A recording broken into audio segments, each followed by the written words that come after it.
Robert Wright is going to be on green-black Delirium. He's currently 3-0. Kevin Jones, Bant Company, he's currently 3-0.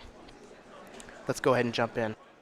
So this will be pretty interesting. A lot of these decks are playing at a similar pace. I don't think Kevin's going to be significantly faster. I don't think Robert's going to be significantly faster either. But despite that, I still think Robert is going to be looking to play a little bit more of a controlling role.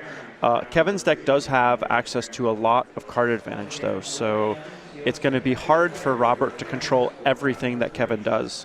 Probably Robert's best path to victory is to land a Liliana, control the board while he ticks it up, and then use its emblem to kind of win. All right, well, the players are going to be playing at a blisteringly fast pace here. Robert has a Grim Flare on the battlefield, and Kevin has a Lambhilt Pacifist. Robert's going to use Liliana to make that Pacifist into a 1-2 and attack in with the Grim Flare. Kevin's not going to block, so Robert's going to get in 2 points of damage and a trigger off of his Grim Flare. So he gets to look at the top 3 cards of his library and then decide to put any number of them back on top or into his graveyard. So let's see what he decides to do here. I know there was a lot of times when I was playing with Grim Flare where I would just bin all 3 cards if I didn't like them. Mm-hmm. Yeah, and it's certainly nice to have that option. Looks like he does just put an Evolving Wilds into his graveyard, the other 2 back on top, and pass the turn back to Kevin Jones. And what Robert might want to do in this situation is simply put removal spells on top of his library. If he can just keep attacking with Grim Flare and taking up Liliana and just killing everything that Kevin plays, that's going to put Robert in a great situation. We'll have to see if Kevin can mount a proper defense. Well, Kevin is just going to play a Nissa Vastwood Seer. He's going to go find a basic forest. Then he's going to use an Evolving Wilds for his turn and go get a Waste and pass the turn back to Robert. And the Waste is definitely going to let the cat out of the bag. It's going to be, that's got to be sending alarm bells off for Robert, thinking, why would a Waste be there? And really the only answer is Eldrazi Displacer. All right, so Robert is going to be able to use Deadweight to take care of Nissa. A Liliana +1 and a Deadweight is going to take care of the Lambholt Pacifist. Robert's going to attack for 2, knocking Kevin down to 16, get another activation on this Grim Flare. There's a land and an enchantment in the graveyard. Let's see what he decides to do with the top. So he's going to put the Liliana in the graveyard, which is going to give him land, enchantment, and Planeswalker. So he's 1 card away from turning on Delirium. He just puts another forest and passes the turn back. So if he can play something from his hand next turn to interact with Kevin, he can supersize that Grim Flare into a 4/4. Yeah, notably he doesn't have a 4th land. It was good tempo for him, playing 2 cards on that turn that were able to kill both of Kevin's plays. But now that Kevin has access to 5 mana, we will see him in 2 spell a turn category or territory, whether it's with Collected Company or some other way. All right, well, Kevin's just going to pass with 5 mana up, and Robert's going to send in with the Grim Flare. That's going to get in for 2, knock Kevin down to 14, and Robert's going to get another trigger.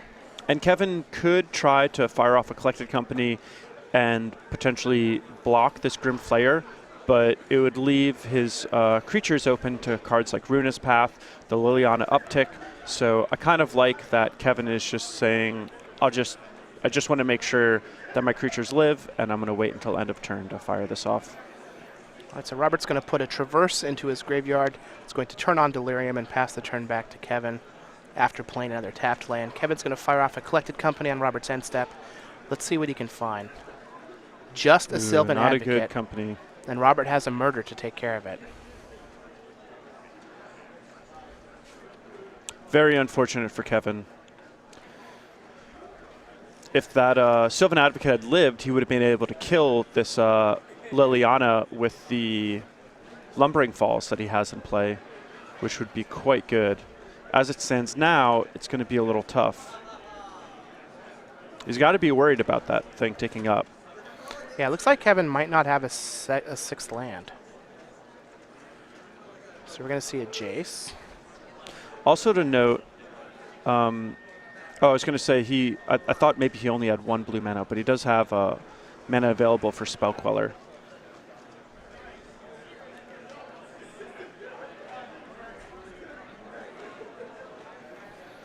All right, so Robert's just going to play his 5th land. I think we're going to see that Ruinous Path here on Jace. No, it's just going to be a Den Protector. Well, what's nice about this is Robert now can play this Den Protector and tick up the Liliana, and with no attacks, he's pretty much guaranteed to Make an emblem. Make an emblem, yeah. And this is, Den Protector, face down Den Protector is certainly one of the things that you want to Spell Queller, because if they kill your Spell Queller, a Den Protector face up isn't actually that great. So. All right, so Robert's going to get in for 4 with that Grim Flare, going to knock Kevin down to 10. He also gets to use this ability again. He's going to put a Grim Flare into his graveyard and a Transgress, and then leave what looked like a Grasp of Darkness on top of his deck. He's going to plus the Liliana on the Jace. And Kevin's just going to flash that Queller in on Robert's end step as a way to pressure that Liliana and stop it from being able to ultimate. It's also important to note here that he can flip his Jace and be able to replay that Collected Company if he wants. Yeah, he definitely needs to get in some damage on that Liliana, 100%. It's nice that he doesn't have to worry about his Spell Queller dying, although I still would have liked to have seen it tag that Den Protector, but it would mean that Kevin would have to activate his Lumbering Falls in order to get damage in on the Liliana, basically using all of his mana for the turn. All right, well, that Jace is going to transform into a Jace Telepath Unbound. Kevin also has to worry not only about this Liliana, but also just dying. I mean, he's only at 10. I believe that Grim Flare is up to a 4/4. The Den Protector. Yeah, a flip Den Protector becomes pretty difficult for these Bant Company decks to block. Yeah, especially if you can either get a +1/+1 counter it, or use Liliana in a way so that their creatures are smaller and just can't block it.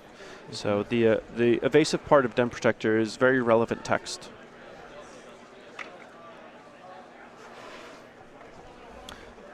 If Kevin has an Eldrazi Displacer, he could flicker that Den Protector, which would be pretty nice. Being able to displace or flickering that Spell Queller is pretty nice too. Yeah. All right, so Jace is going to flashback Collected Company. One of the few spells in the deck that you can actually flashback with the back half of Jace, but it's still good enough. Let's see if we can find more than one creature. It looks like we do. We get 2 Duskwatch Recruiters. Very nice. And I don't believe Robert has access to Languish in the main. Granted, that's knowledge that Kevin, probably doesn't have. But this is a great board state for Kevin. He's probably going to lose his Jace, but that's not the worst thing in the world. And so Robert's going to flip up a Den Protector on Kevin's end step. Looks like he's going to get back a Traverse the Ulvenwald. Man, if Kevin could have had a Dromoka's Command that turn, it would have been so good for him. Yeah. So let's see how Robert decides to play this turn. So it looks like he's sending the Den Protector at Jace and the Grim Flare at Kevin. Jace is going to die. Kevin's going to take 4 and fall down to 6. And I think part of the reason that Kevin doesn't want to trade here is he wants to keep enough creatures on the board so that he can potentially attack and kill that Liliana. Yeah. So it looks like Robert puts a Grasp and a Liliana into his graveyard. So we're going to see a Ruinous Path on the Spell Queller. Liliana is going to plus on one of the Duskwatch Recruiters and then pass the turn back. And he did leave a land on top of his library so that next turn he can traverse for an Ishkana and play it all in the same turn. Yeah, and that'll certainly do a lot of work to protect this Liliana. Kevin can attack and kill the Liliana, but that would require activating his Lumbering Falls, which would well, he still would only be able to do 5. Oh, that's right, yeah, because one of them has been targeted by the Liliana's +1. So this is a pretty dire scenario for Kevin.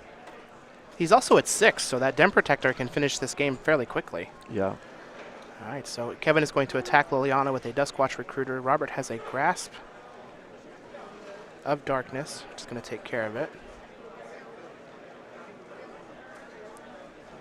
Pretty rough spot for Kevin.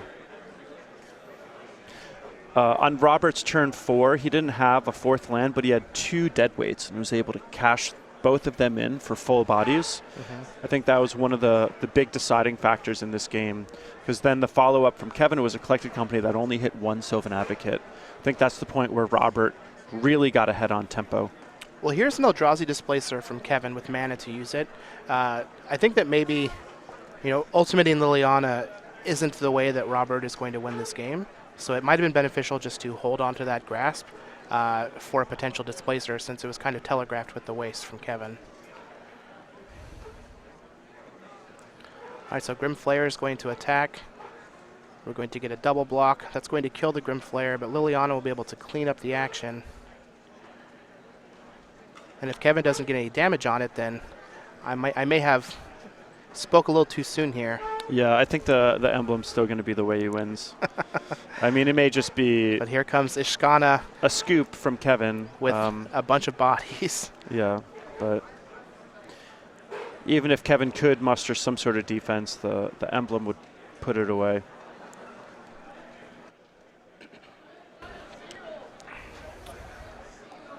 All right, so the turn is going to go back to Kevin Jones, and let's see what he can muster here.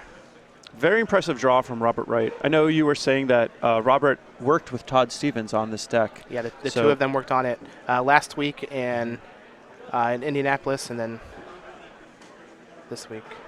And Displacer certainly doesn't line up particularly well against Ishkana. Does not. Well, it can get rid of the tokens. Yeah, it's I guess. Takes a while, though. It's like pretty mana inefficient. Let's see what Robert decides to do. Looks like he's just going to attack with everything. Yeah, considering Robert's at 19. Here's a collected company. There's so little chance that Kevin can muster a defense and offense. If Robert had a land, I would have liked playing my land before I attacked. Looks like he's just going to get a couple of 4/5s. It is good that those can play offense and defense, but there's going to be a lot of zombies hitting the board. Another thing that's nice about this is it can actually block Ishkana without Kevin dying. I wonder if Robert also should have fired up one of those Quagmires and attacked. Mm-hmm. Definitely a good thing worth considering. It would potentially push a lot more damage and force Kevin to block Ishkana rather than have the option of blocking a spider. And those advocates are actually really good in the face of these zombies, but they will build up fairly quickly in a couple of turns. Mm-hmm. And I do like blocking the Ishkana better than the spider. I think Kevin really wants to preserve a few extra points of life. If he has time, he can do quite a bit with his Eldrazi Displacer. But if he's at like 1 or 2 life, a lot of his blocks are forced. All right, so he's going to get in 2 points of damage, drop Kevin down to 4, lose his Den Protector and a spider. Liliana is going to make an emblem. And let's see if Robert has anything else up his sleeve for the rest of this turn. And if Robert... Okay. He does have a land. Yeah, so if he wasn't oh, he gets to activate. He can activate now. So Kevin's at 1. Yeah, had he played his land pre-combat, that would have been a lethal attack. Yeah. Well, either way, when you're this far ahead on resources, all roads lead to victory. To the right place. Yep. Yeah, so we have this growing army of zombies is going to happen, plus just another Ishkana activation will end the game next turn. But let's see what Kevin can do.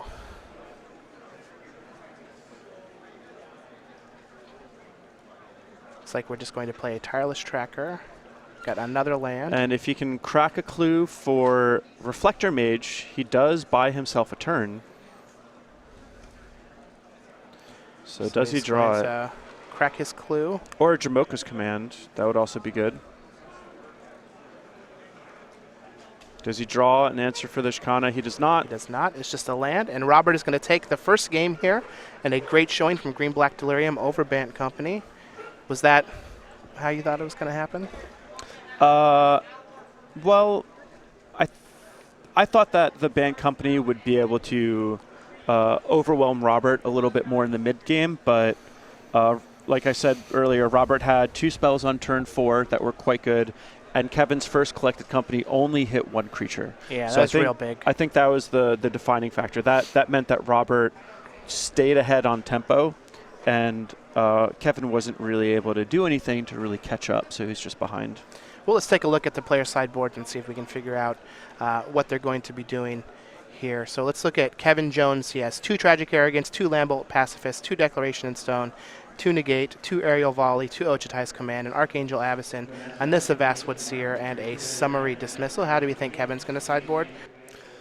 So I think that Kevin is likely to bring in Tragic Arrogance. The games can be pretty back and forth. Tragic Arrogance is a good way to deal with some of Robert's problematic permanents.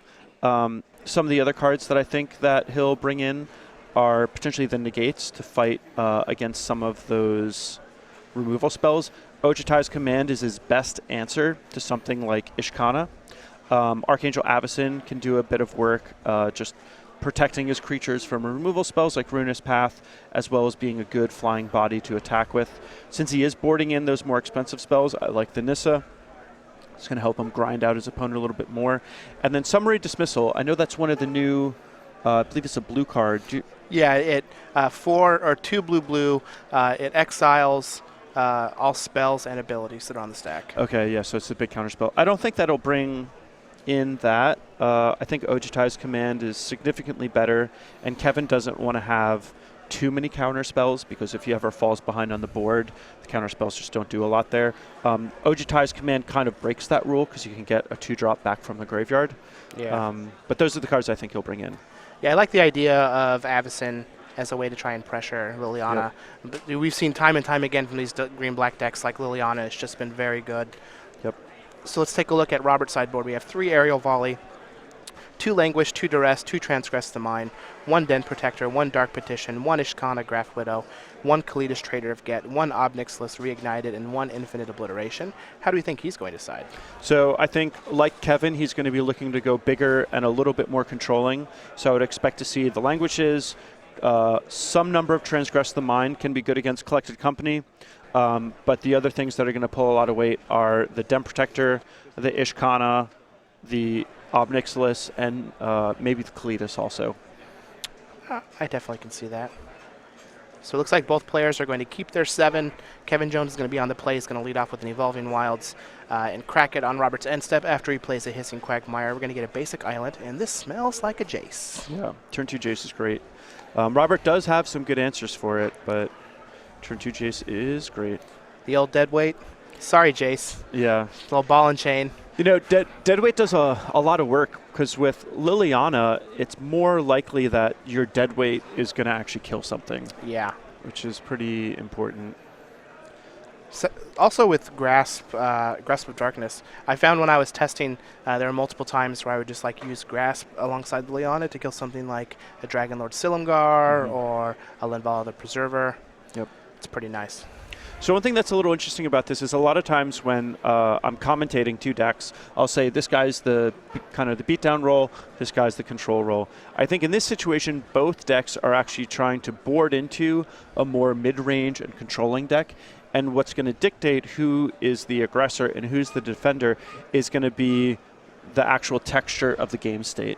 If Kevin has an active Jace or an active Nissa or an active Tireless Tracker, he's going to be more inclined to play the control role, because those cards generate a lot of value. Whereas if Robert is able to, get some Den Protectors and Lilianas going and make trades with Deathmist Raptors, he's going to be inclined to be the one who wants the game to go long and trades a lot. The one thing that's a little odd about that is a lot of Robert's cards are best when he's kind of being aggressive, like Deathmist Raptor and Grim Flayer, like want to be attacking to force trades, whereas a lot of Kevin's sources of card advantage are still good on defense, but he has cards like Reflector Mage that like really want him to be aggressive. All right, so Robert's just going to attack, get some damage in. He has a Gnarlwood Dryad that Kevin's going to snag with a Spell Queller. He did have a Liliana in hand, but he opted to not play because of Spell Queller. So let's see if he's able to free that Dryad later on or not. And this is exactly what you want to do against a Spell Queller deck, is you want to line up what you want the Spell Queller to hit.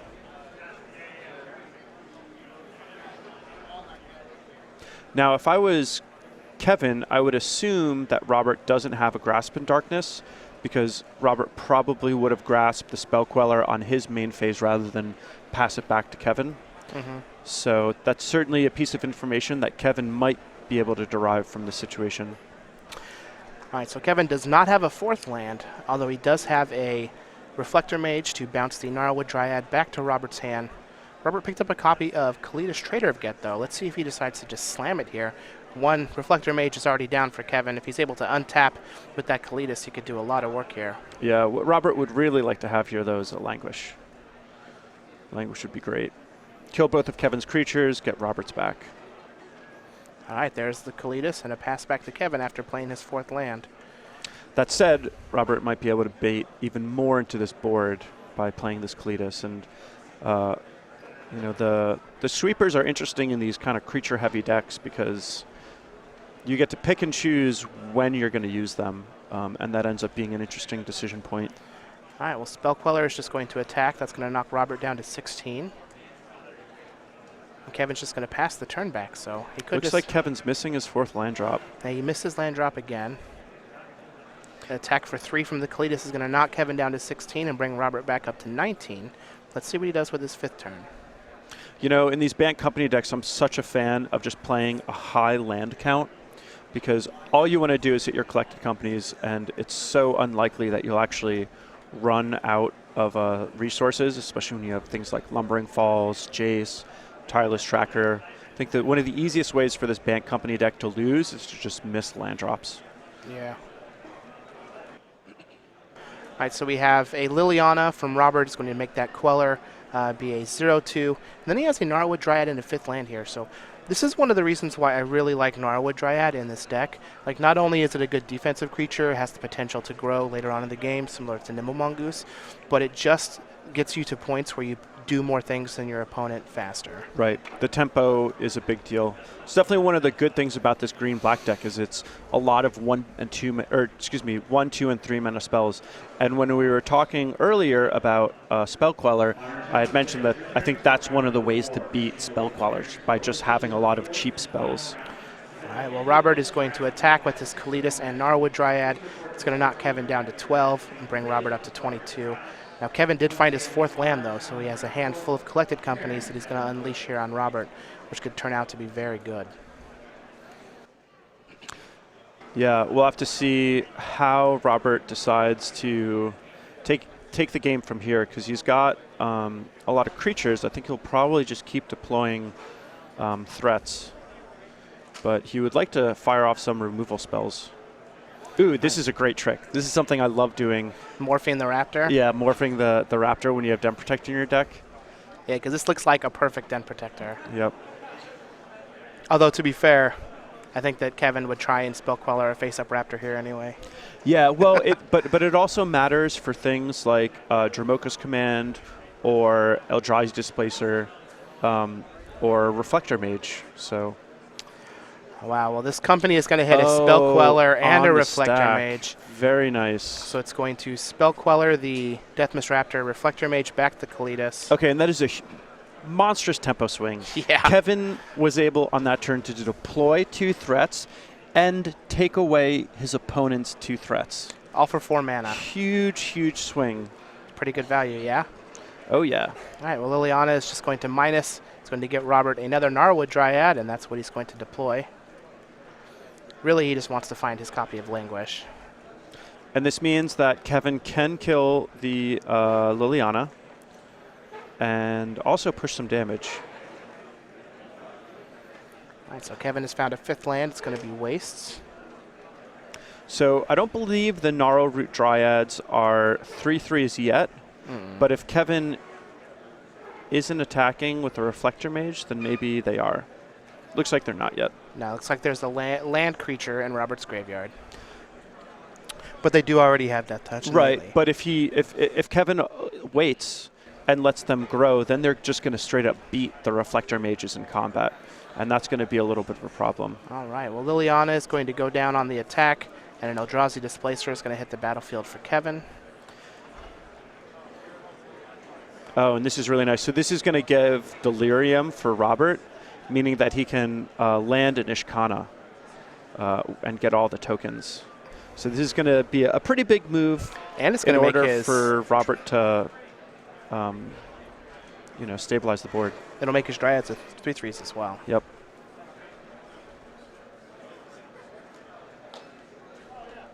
So the 2 3/3s are going to come in. I like this attack. Get aggressive. We got a game to end. And this is just a chump block. You know. It is. Kevin Jones' 3-mana creature gets trumped by Robert's 1-mana creature. It's a pretty big deal. All right, so Kevin's going to take 3, go down to 9. Reflector Mage is going to die. Here's a land, and now we have Ishkana. It's going to bring about some spiders. Kevin does have the option to start doing some nice shenanigans with the Reflector Mage and Displacer. He can block one of the Gnarl Root Dryads in combat with the Reflector Mage, and then blanket to bounce the other, stuff like that. But the Ishkana is a pretty big body.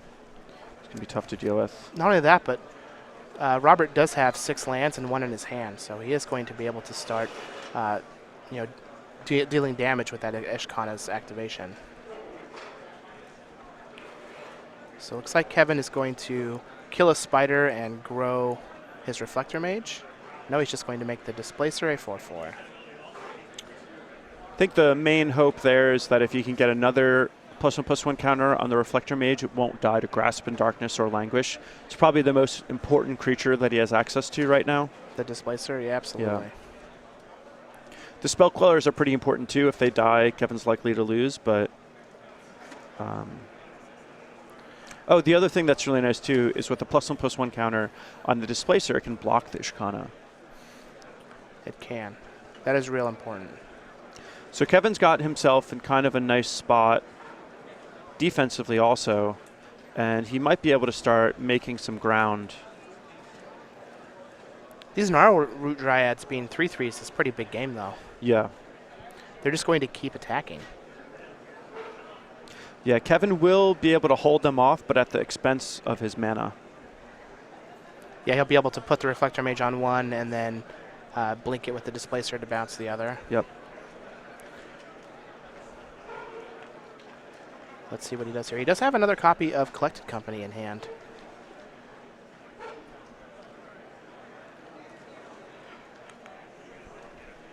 Notably, if he is able to start activating a Duskwatch Recruiter, finding something like a Liliana would be really nice, or just a Nissa to make it so that he can do a little bit more in this board stall. Yeah, Nissa seems like it would be great as a way to just keep getting lands. Yeah. Well, also just in this situation where neither of them can really make any headway against each other, it's pretty important to just have something that can get some value in a board stall, whether it's a Planeswalker or a creature with activated abilities. All right, so it looks like Kevin is just going to put the team on that Ishkana and then put a Reflector Mage on one Gnarl Root Dryad.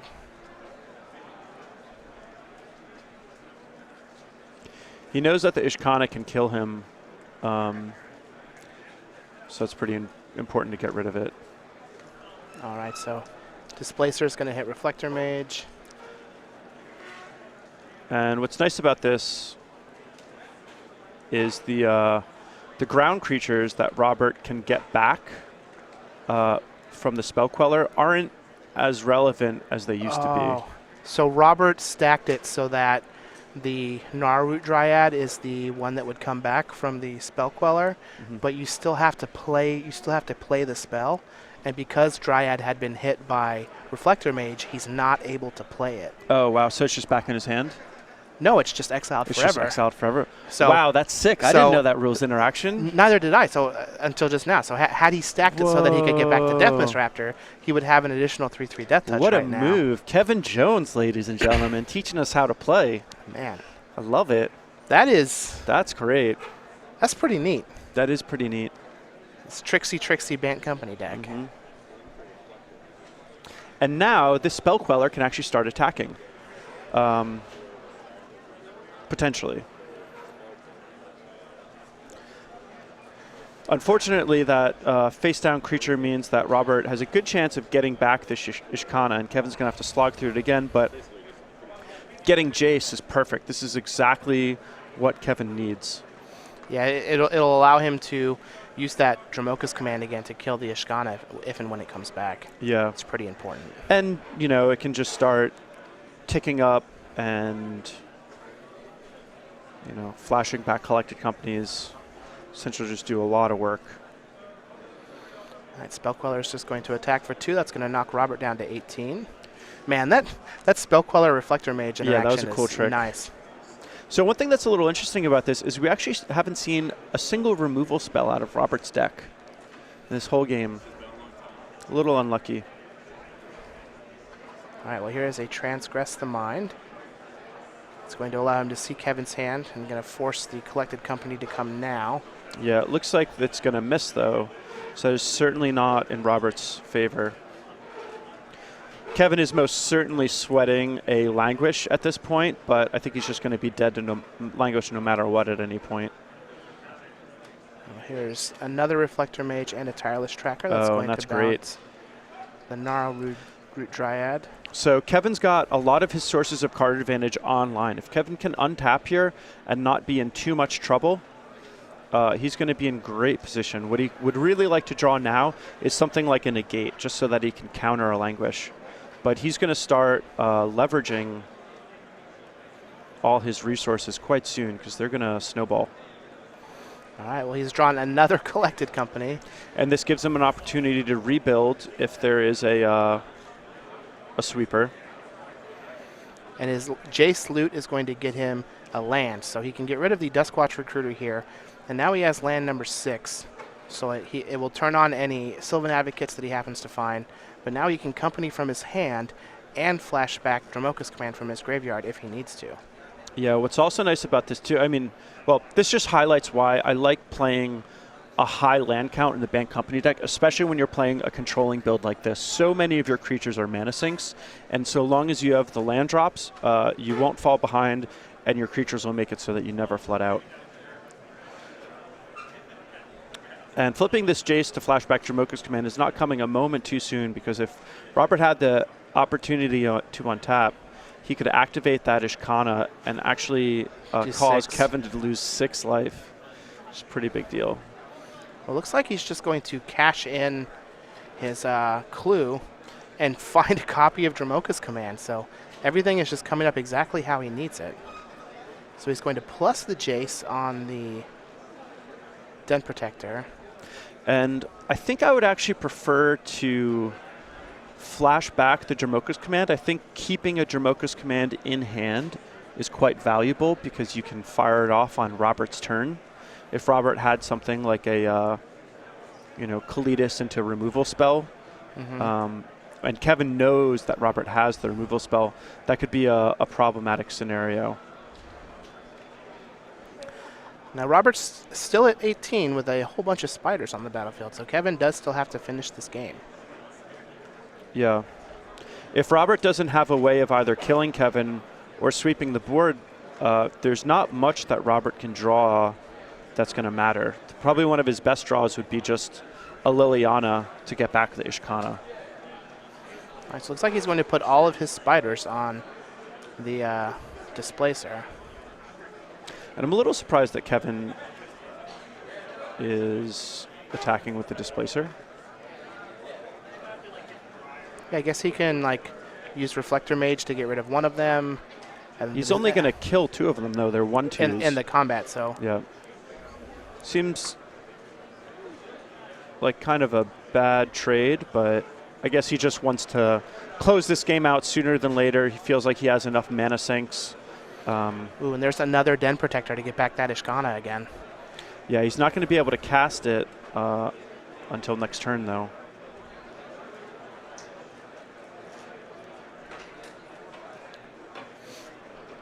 He is going to be able to replay the Gnarlwood Dryad here now, though.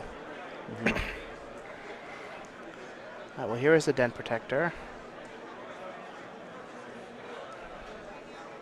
Oh, and 2 Dryads. Very nice turn for Robert. So the ground is shore up here.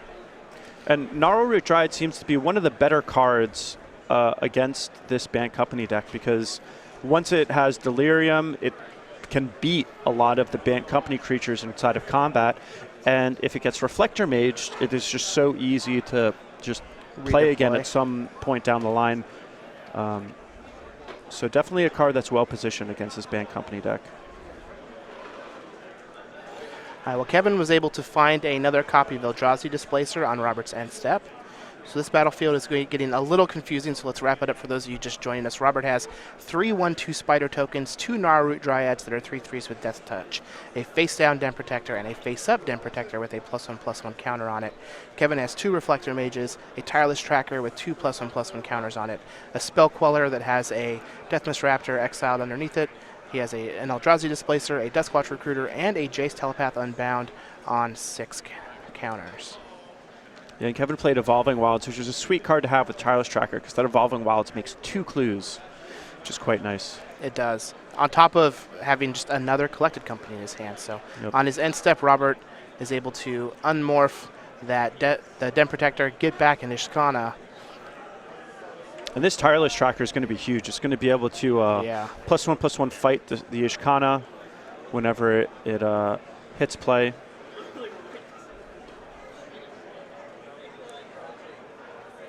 Maybe this is a game where Kevin just tries to ultimate that Jace. Yeah, maybe. I don't know. Ultimating Jace against a Delirium deck seems a little dicey. Like, he already has Delirium. Yeah, well, but it's more for like cards like Deathmist Raptor. Yeah. Can give him like a lot of options with Den Protector. He's already played 2 of his Den Protectors, so maybe he's fine with it. But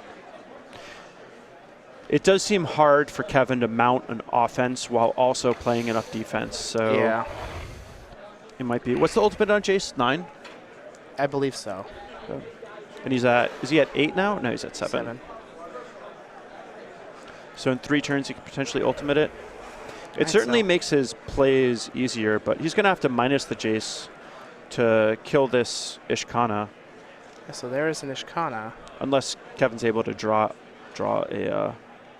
another removal spell. 1 Gnarlroot Dryad is going to attack Jace. I think we're going to see a Collected Company here from Kevin. Yep.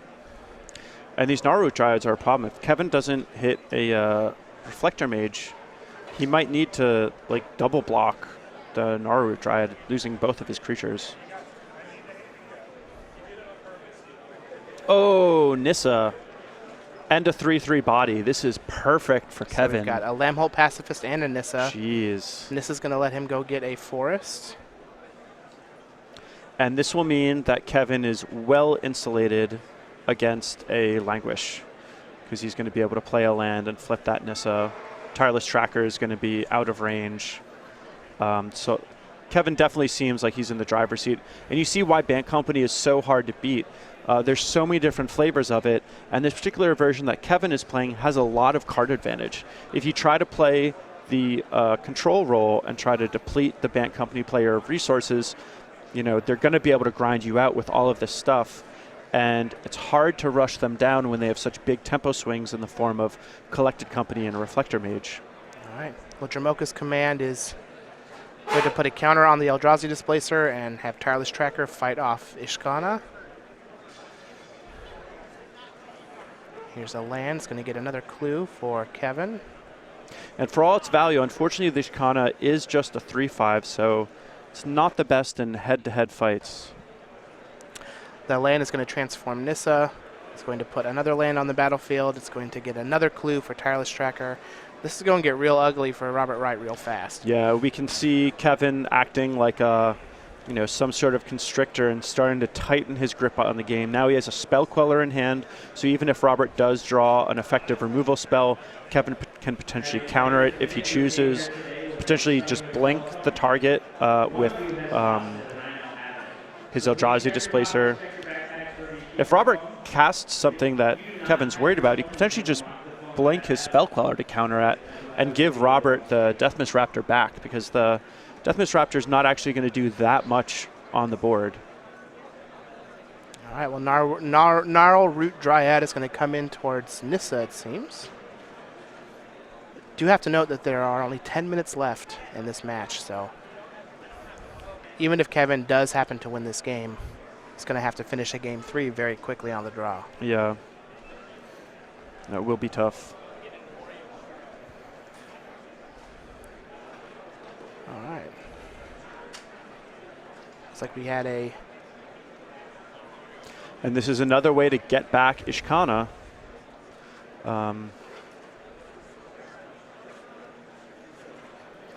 Ooh, and there's Languish. Does Robert have a land to also play the Ishkana? Looks like he does not.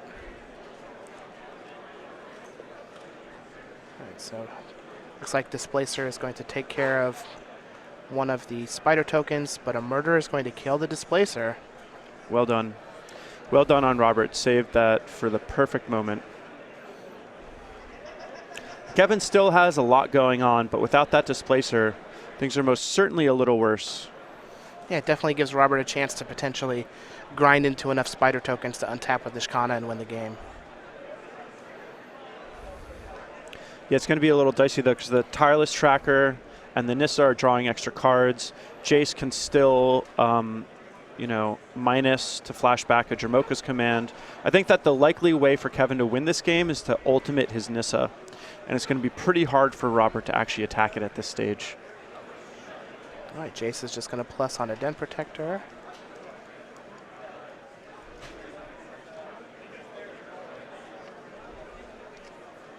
Have a Yevamaya Coast. All right. This Tireless Tracker is huge. Yeah. And Robert doesn't have the Death Touch creatures that he used to. And because Kevin is drawing extra cards, he's fine just trading. So is he going to put everything on it? In these situations, I do like just blocking it with more than enough, because you never know if your opponent's going to blow you out with like double Jamoka's command or something like that, and you can just make sure that doesn't happen. Looks like he's just going to chump, though. Yeah, it's like he's going to chump with the Den Protector that was targeted by Jace. Kevin's going to cash in a clue, going to grow his Tireless Tracker. Going to cash in another clue, maybe. Got a lot of resources here. He's gone through 2 Displacers. There's still one more left in his deck. Yeah, and if Kevin was looking for spells like Ojutai's command and Jamoka's command, I would like I like cracking the clues. But if he's just looking for more threats, I like activating the Duskwatch Recruiter a bit more. All right. So it looks like he's just going to play the Sylvan Advocate. Robert has an Ishkana.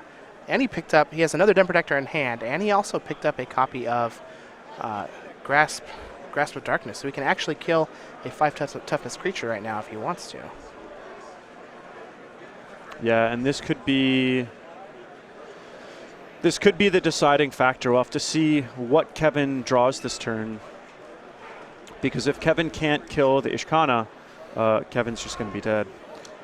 What might be interesting here is that Grasp might save this Ishkana by shrinking the creature trying to fight it. Yeah, exactly. All right. So Kevin's going to activate Duskwatch Recruiter. It's going to miss. It's going to activate again and find that Eldrazi Displacer.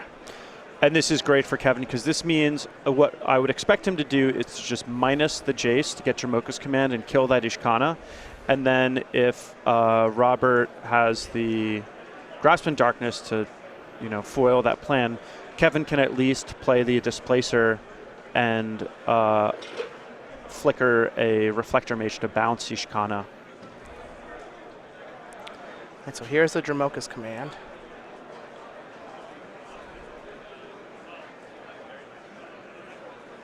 going to put a counter and have the Tireless Tracker fight the Ishkana. So, and I believe the Liliana targeted the tracker. Yeah. So, despite the clues, I'm pretty sure this still works. So, the Tireless Tracker, I believe, is a... Yeah, so it's going to have -6 total.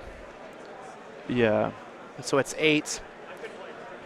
And even with the 1 clue going up to 9, still is only...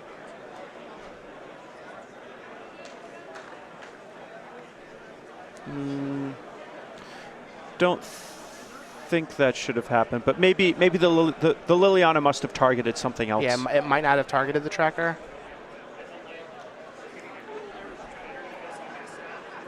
It seems strange for Robert to just use his grasp and walk into the clue being sacrificed. I agree with that. Maybe we can get some clarification.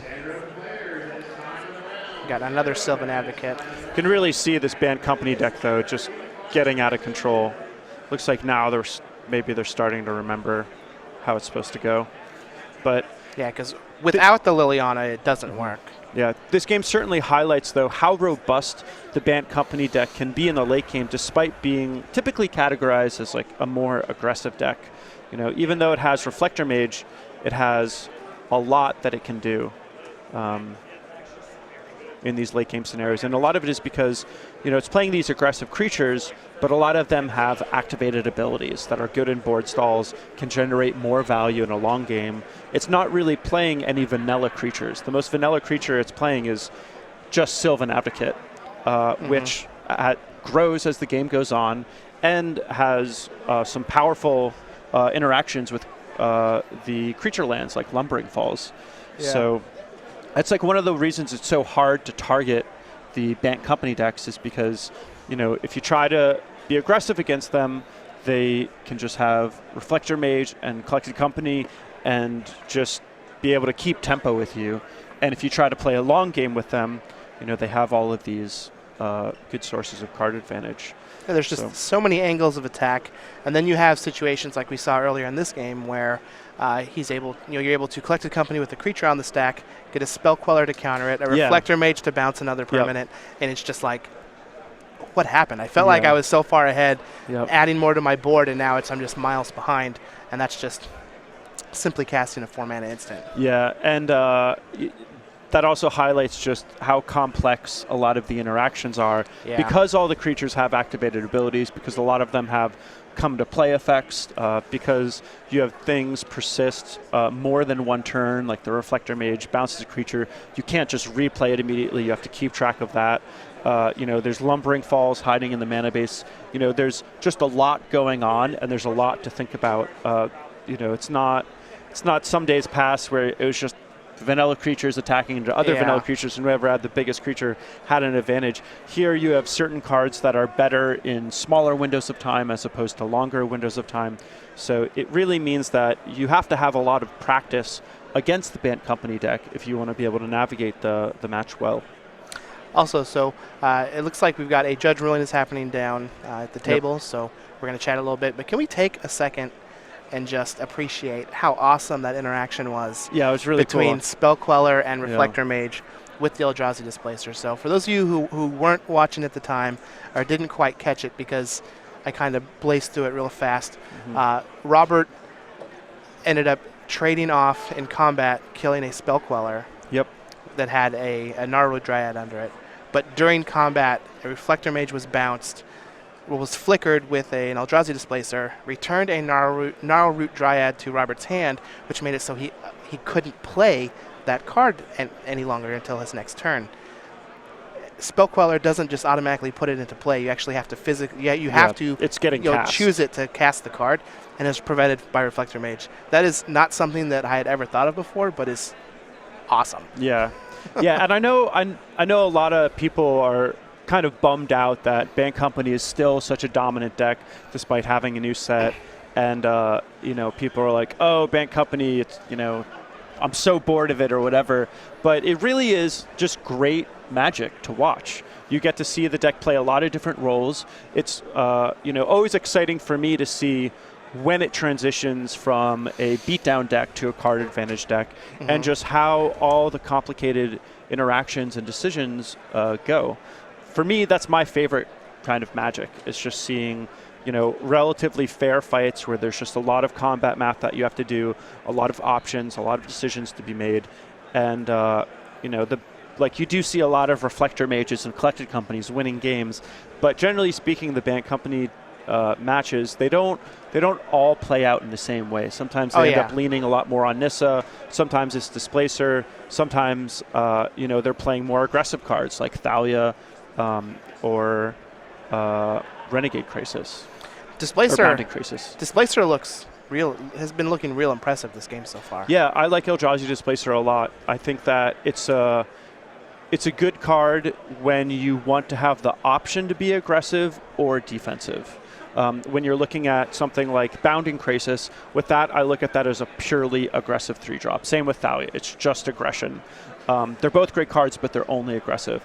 Whereas Eldrazi Displacer, he's a half a step slower than those cards, but he can give you a really big boost in tempo because you can just lock down a couple creatures, but he can also be a big burst of tempo when you're flickering your reflector mages and spell quellers. It can also just be outright card advantage if you're flickering Gideon tokens, and you can kill your opponent's Gideon, flicker your opponent's Hangerback Walker, get that out of the way. If you're up against green-white tokens and you're trying to play, Archangel Avacyn and then zero a Hangerback Walker before the Avacyn flips, you can flicker it so that it doesn't. There's a lot of play with Eldrazi Displacer, so I'm a big fan of it in this deck. And I really like how a card like Ishkana is lining up against it. So we saw, towards the end of last Standard season, Displacer was becoming a little more commonplace, and a lot of decks moved towards Linvala as a card that's just very good against Eldrazi Displacer. Yeah. Ishkana is playing that role perfectly, and in this instance, we've seen Robert cast that Ishkana 4 times now in this game. Yep. Through Den Protector and Liliana -2s, and I say what, Bant Company is a great deck, but I've been real impressed with this Delirium deck the 2 times now we've had it on camera. Yeah, it does seem like a very good deck. It does seem like it has a lot of game against the Bant Company deck. It almost seems like it's trying to play kind of like a role that we see Delver play in Legacy, where it's kind of the aggressor, but it's also kind of trying to disrupt his opponent's game plan at the same time. The green-black deck, it seems like it's not really favored in a long game because it doesn't have as many sources of card advantage. But with the Grim Flayer and Gnarl Root Dryad, it's able to get in a little bit underneath the Bant Company deck, which is a hard thing to do when you're up against Reflector Mage and Collected Company. But it seems like this green-black deck, it is kind of able to sneak under a little bit and just make some trades while it's pushing damage. And that's a recipe we've seen the White Humans deck do successfully, where it just gets in underneath the Collected Company decks. So it'll be interesting to see how well Robert Wright and Todd Stevens do with this deck. Well, even still, it doesn't look like there's a lot of card advantage on the surface, but Den Protector. Yeah, Den Protector, Deathmist Raptor, Liliana is a package. Ishkana is a lot of value. You also have this 1 Traverse that you can use to go find things. Yeah. It's got creature lands. Yeah, it's got creature lands. It's surprising me.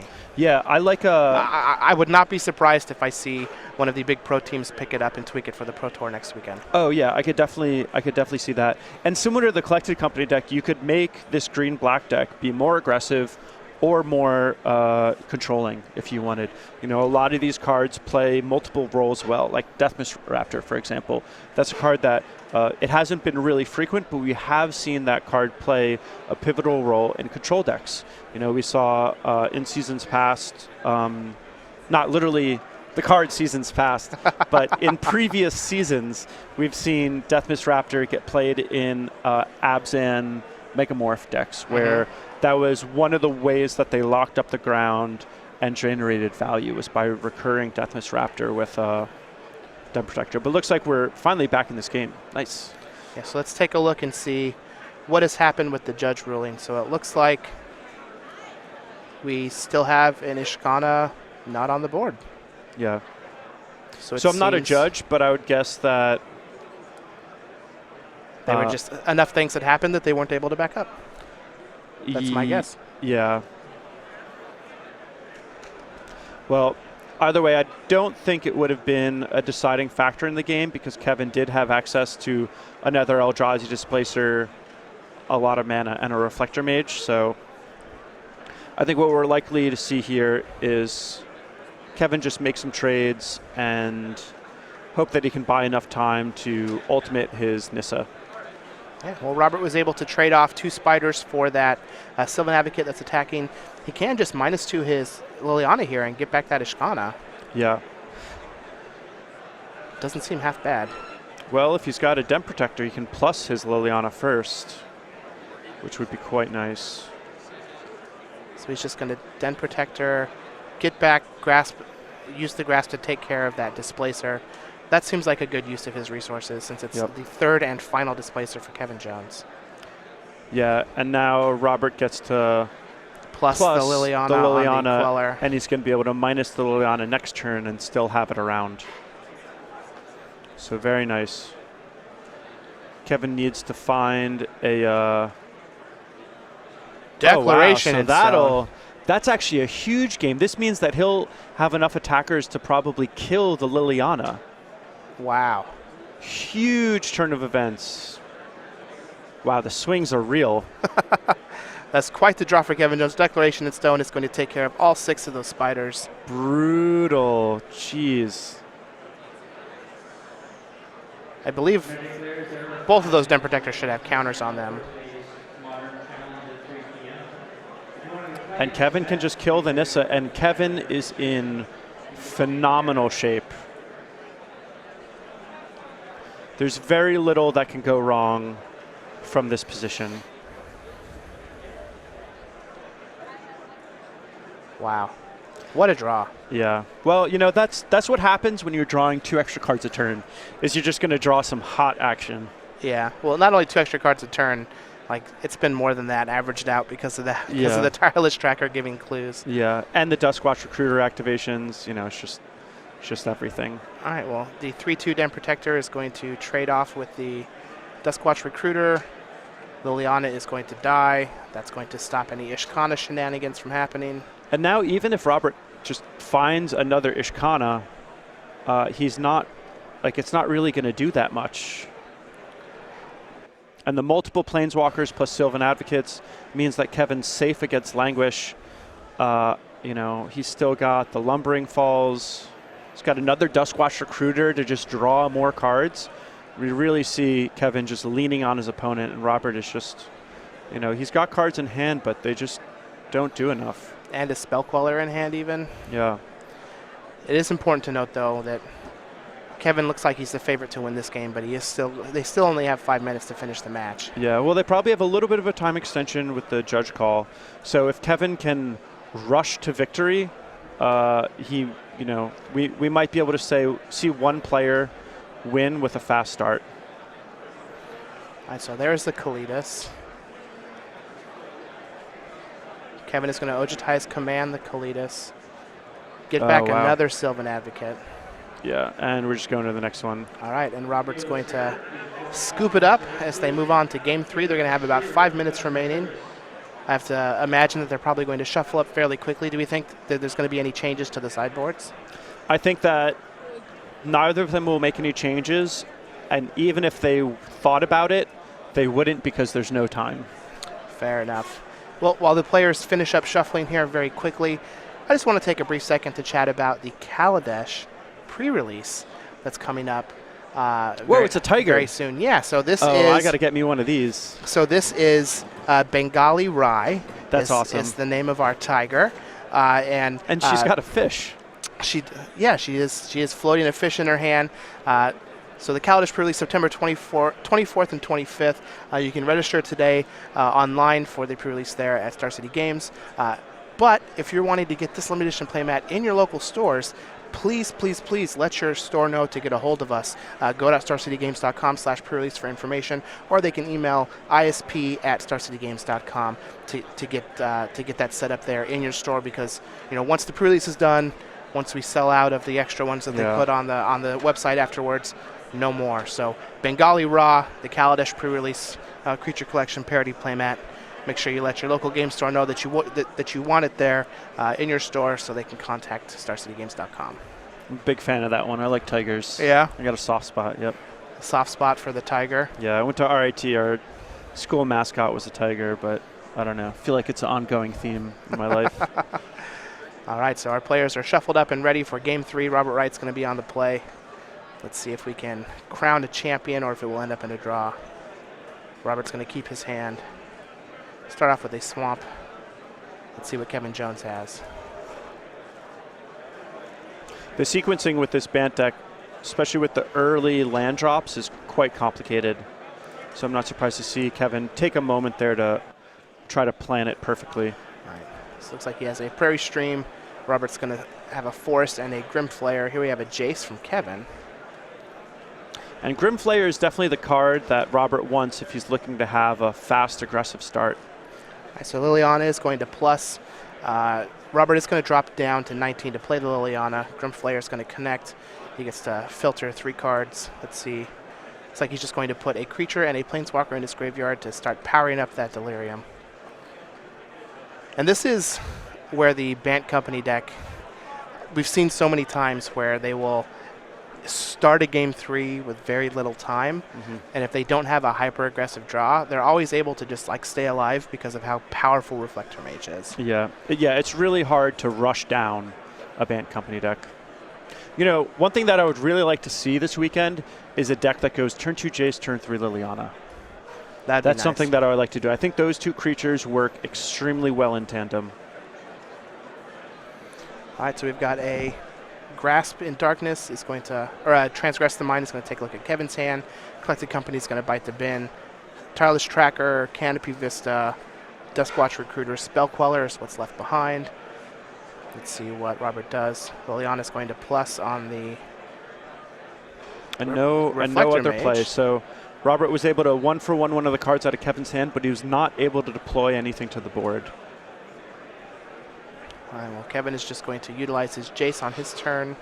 The Reflector Mage is 0 power, so it's not going to be able to pressure the Liliana at all. Oh, wow. And did Kevin draw another Collected Company, or is he just holding? He might just be holding up the Spell Queller. All right, going to plus on Liliana and pass the turn back. He did draw another Collected Company. Brutal. So we're going to look at the top 6.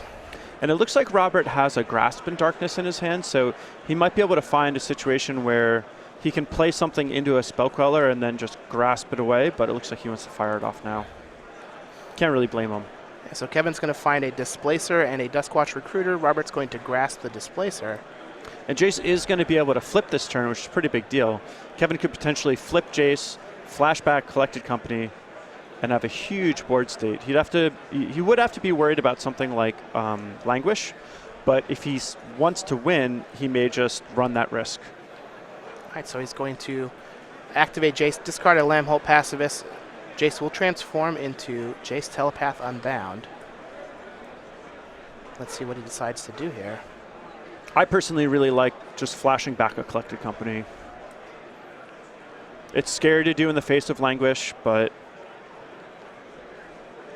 All right, Duskwatch Recruiter is going to attack Liliana down to 4. I think it's too important to just develop a big board.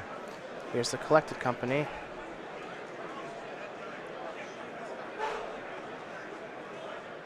And it's going to be close, but, I believe they have a little bit of extra... Ooh, that was a bad Collected Company. So we have only a Reflector Mage, a Lumbering Falls. Looks like... Oh, wow, so... It was adjusted for turns. Yeah. So this is turn 1. Robert's going to plus on one of the Reflector Mages. Kevin has Deck and Stone. Just play a couple of Grimflayers. So it looks like the players did have an 8-minute extension that has been used. This is turn 2. This Declaration Stone is going to be filthy. Yeah, I have to imagine that at this point, Kevin's probably just going to attack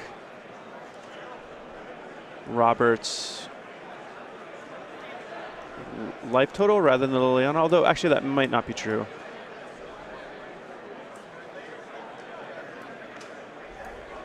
All right, get a couple clues. Yeah, and with Robert missing land drops, having cards in hand, and the time frame of this game, it's extremely unlikely that Robert will ever have time to make use of those clues. All right, so it looks like he's just going to send 4 up top to Robert. Yeah. He can't kill the Liliana this turn anyway, and he just doesn't have much time to slog through the Liliana and then slog through Robert. All right, just going to pass the turn back to Robert. Kevin is only going to get 1 more turn in this match. Liliana's going to plus on our Reflector Mage and pass back.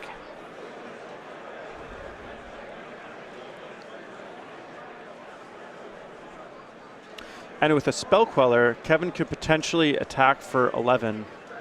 All right, so Duskwatch Recruiter is going to be activated on Robert's end step.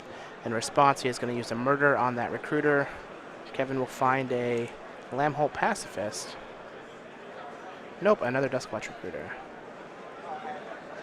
Yeah, unfortunately, it looks like this game would probably end up in a draw, but it seems like it is probably good for Kevin. You know, he's got the active Planeswalker. He can attack his opponent's Planeswalker, and